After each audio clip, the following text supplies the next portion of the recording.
മുഖ്യമന്ത്രിയുടെ പ്രതികരണം വരുന്നുണ്ട്. യു.ഡി.എഫിന് അഭിനന്ദനം എന്ന് പറയുന്നു. മുഖ്യമന്ത്രി യു.ഡി.എഫിനെ അഭിനന്ദിക്കുകയാണ്, പരാജയത്തെ അംഗീകരിക്കുന്നു. അപ്രതീക്ഷിത തോൽവി എന്നാണ് മുഖ്യമന്ത്രി പറയുന്നത്.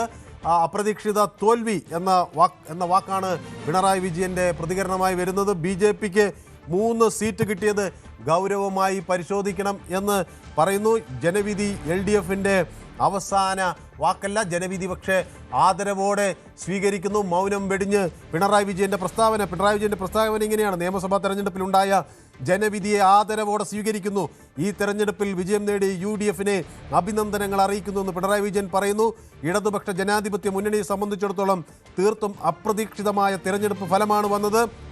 എല്ലാവിധ എതിർ പ്രചരണങ്ങൾക്കും ആക്രമണങ്ങൾക്കുമിടയിൽ എൽ.ഡി.എഫിന് ജനങ്ങൾ നൽകിയ പിന്തുണയ്ക്കും നന്ദി പറയുന്നു. 3-ാം വട്ടം തുടർച്ചയായി വിജയം പ്രതീക്ഷിച്ച വിജയം കൈവിട്ടെങ്കിലും വലിയ ജനവിഭാഗം എൽ.ഡി.എഫിനൊപ്പം ഉറച്ചു നിന്നു എന്നത് തങ്ങൾക്ക് ആത്മവിശ്വാസം നൽകുന്നുവെന്നാണ് പിണറായി വിജയൻ്റെ നിലപാട്. എൽ.ഡി.എഫിന് ജനവിധി ഒരവസാനമല്ല, മറിച്ച് തുടർച്ചയായ രാഷ്ട്രീയ പ്രവർത്തനത്തിനുള്ള പുതിയ തുടക്കമാണ്. ജനങ്ങളുടെ വിശ്വാസം മെച്ചപ്പെട്ട നിലയിൽ വീണ്ടെടുക്കാൻ കൂടുതൽ ശക്തമായി മുന്നോട്ട് പോകാൻ പ്രതിജ്ഞാബദ്ധരാണ് ഞങ്ങൾ എന്ന് പിണറായി വിജയൻ പറയുന്നു. കഴിഞ്ഞ 10 വർഷത്തിലുടനീളം നടപ്പിലാക്കിയ വികസന പ്രവർത്തനങ്ങളും ജനക്ഷേമ പദ്ധതികളും സമൂഹത്തിൽ വലിയ മാറ്റങ്ങൾ സൃഷ്ടിച്ചുവെന്നത് അദ്ദേഹം ചൂണ്ടിക്കാണിക്കുന്നു. അവ നിലച്ചു പോകാതിരിക്കാൻ മുന്നോട്ട് പോകാൻ ജനജാഗ്രത തുടരണം. നവ കേരള നിർമ്മാണത്തിനായി എൽ.ഡി.എഫ് മുന്നോട്ട് വെച്ച കാഴ്ചപ്പാടുകൾ, വിജ്ഞാന സമ്പദ് വ്യവസ്ഥയെക്കുറിച്ച് അദ്ദേഹം പറയുന്നു. സാമൂഹ്യ നീതി, പൊതു ആരോഗ്യം, ഇവയെല്ലാം മുന്നോട്ട് പോകണം. അതിദാരിദ്ര്യ നിർമ്മാർജ്ജനം, സ്ത്രീ ശാക്തീകരണം, സാമൂഹ്യ സുരക്ഷ, അവിടെയൊക്കെ ഇനിയും മുന്നോട്ട് പോകണമെന്ന് പിണറായി വിജയൻ പറയുന്നു. ജനങ്ങളുടെ ജീവിത നിലവാരം ഉയർത്തുന്ന എല്ലാ നടപടിയെയും തങ്ങൾ പ്രതിപക്ഷത്ത് നിന്ന് പിന്തുണയ്ക്കുമെന്ന ഒരു വാഗ്ദാനമാണ് പിണറായി വിജയൻ നൽകുന്നത്. അതേസമയം ജനവിരുദ്ധമായ തീരുമാനങ്ങൾക്കെതിരെ ശക്തമായി പ്രതികരിക്കും എന്ന മുന്നറിയിപ്പ് നൽകുകയും ചെയ്യുന്നു. ഉത്തരവാദിത്വമുള്ള പ്രതിപക്ഷമായി പ്രവർത്തിക്കും എൽ.ഡി.എഫ് എന്നാണ് പിണറായിയുടെ വാക്കുകൾ.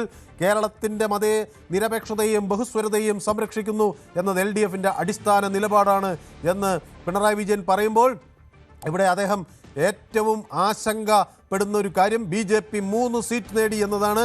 ഗൗരവതരമായി ഇത് കാണണം. ഒരു വർഗീയതയോടെയും സന്ധി ചെയ്യാതെ വിഭജന രാഷ്ട്രീയത്തിനെതിരെ തങ്ങൾ പോരാട്ടും എന്ന് പിണറായി വിജയൻ പറയുന്നു. തെരഞ്ഞെടുപ്പ് ഫലം സമഗ്രമായി പരിശോധിക്കാൻ തയ്യാറാകും.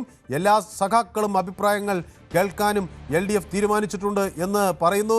ജനാധിപത്യപരമായ ഒരു തുറന്ന പരിശോധന നടത്തുമെന്നാണ് പിണറായി വിജയൻ്റെ വാക്കുകൾ. തെരഞ്ഞെടുപ്പ് ഫലം വന്നതിനു ശേഷം പൊതുസമൂഹത്തിൽ നിന്ന് സഖാക്കളിൽ നിന്ന് ഉയരുന്ന ആശങ്കകളും അഭിപ്രായങ്ങളും വിമർശനങ്ങളും ഗൗരവ ബുദ്ധിയോടെ പരിശോധിക്കും എന്നാണ് പറയുന്നത്. എല്ലാവരുടെയും അഭിപ്രായം കേട്ട് തീരുമാനമെടുക്കും. എൽ.ഡി.എഫിന് വേണ്ടി 10,000-കണക്കിന് പ്രവർത്തകർ രംഗത്തിറങ്ങിയതിനെ നന്ദിയോടുകൂടി സ്മരിച്ചുകൊണ്ടാണ് പിണറായി വിജയൻ്റെ ഈ വാക്കുകൾ. ഞങ്ങളെ എതിർത്ത ശക്തികൾ, യു.ഡി.എഫ്, ബി.ജെ.പി, ചില മാധ്യമങ്ങൾ, അവരുടെ നിലപാട്, ഇവയെല്ലാം ചേർന്നുണ്ടാക്കിയ രാഷ്ട്രീയ സാഹചര്യത്തിലാണ് ഈ ഫലം ഉണ്ടായത്.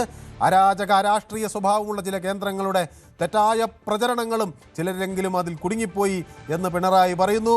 അവരെയൊക്കെ വസ്തുതകൾ ബോധ്യപ്പെടുത്താൻ ഇനി ശ്രമിക്കും എന്നാണ് പിണറായി വിജയൻ്റെ വാക്കുകൾ. കേരളത്തിൻ്റെ ഭാവിക്കായി, ജനങ്ങളുടെ ക്ഷേമത്തിനായി, മതനിരപേക്ഷതയ്ക്കായി, ജനാധിപത്യത്തിനായി ഉള്ള പോരാട്ടമാണ് താൻ ഇനി നടത്താൻ പോകുന്നതെന്നാണ് പ്രഖ്യാപനം. ജനങ്ങളോടുള്ള ബന്ധം കൂടുതൽ ശക്തമാക്കുമെന്നും പറയുന്നു. അതേസമയം ജനങ്ങൾ നൽകിയ വിധിയെ മാനിച്ച് ശക്തമായി പ്രവർത്തിക്കാൻ തയ്യാറാണ്.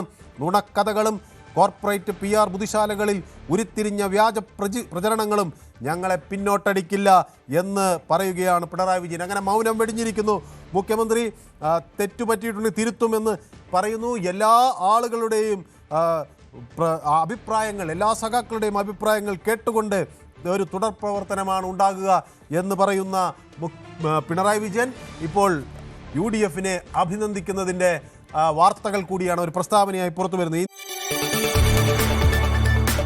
കൂടുതൽ വാർത്തകൾക്ക് News 18 Keralam YouTube channel subscribe ചെയ്യുക.